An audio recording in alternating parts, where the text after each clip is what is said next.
Quand Satan vient vous dire que vous êtes un grand pécheur, élevez vos regards sur votre Rédempteur et parlez de ses mérites. Ce qui vous aidera sera de chercher sa lumière. Reconnaissez votre péché, mais dites à l'ennemi que Jésus-Christ est venu dans le monde pour sauver les pécheurs. 1 Timothée 1,15. Et que vous pouvez être sauvé par son amour infini. Jésus raconta à Simon l'histoire de deux débiteurs.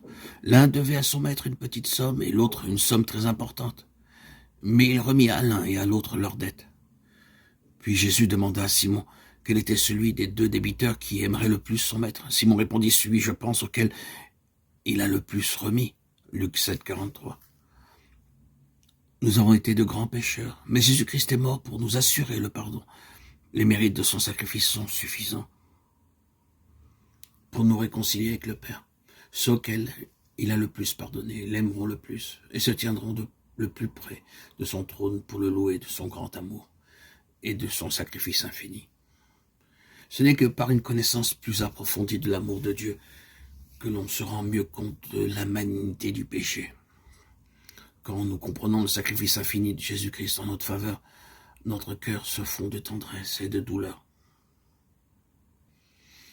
Poursuivons toujours la parole de Dieu, recherchons-la, examinons-la, étudions-la, avec prière, en communion avec le Saint-Esprit.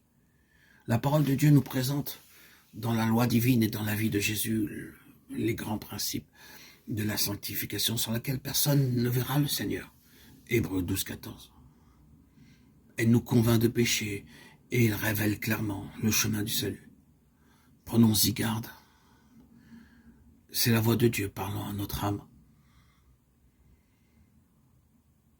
Quand nous verrons l'énormité du péché, quand nous nous verrons tels que nous sommes, ne nous laissons pas aller au désespoir, au découragement ou à quelque dépression. C'est pour sauver des pécheurs que Jésus-Christ est venu en ce monde. C'est Dieu qui réconcilie en Jésus-Christ le monde avec lui-même. 2 Corinthiens 5, 19. Il attire par son tendre amour les cœurs de ses enfants égarés. Il n'est pas de parent terrestre qui sache manifester envers les fautes et les erreurs de leurs enfants la patience que Dieu exerce envers ceux qu'il désire sauver. Nul ne pourra plaider avec plus de tendresse auprès du transgresseur. Jamais lèvres humaines n'ont adressé aux égarés des supplications plus aimantes. Toutes ces promesses, tous ces avertissements ne sont que les manifestations d'un amour indicible, d'un amour insondable, d'une miséricorde infinie, d'une bonté sans limite.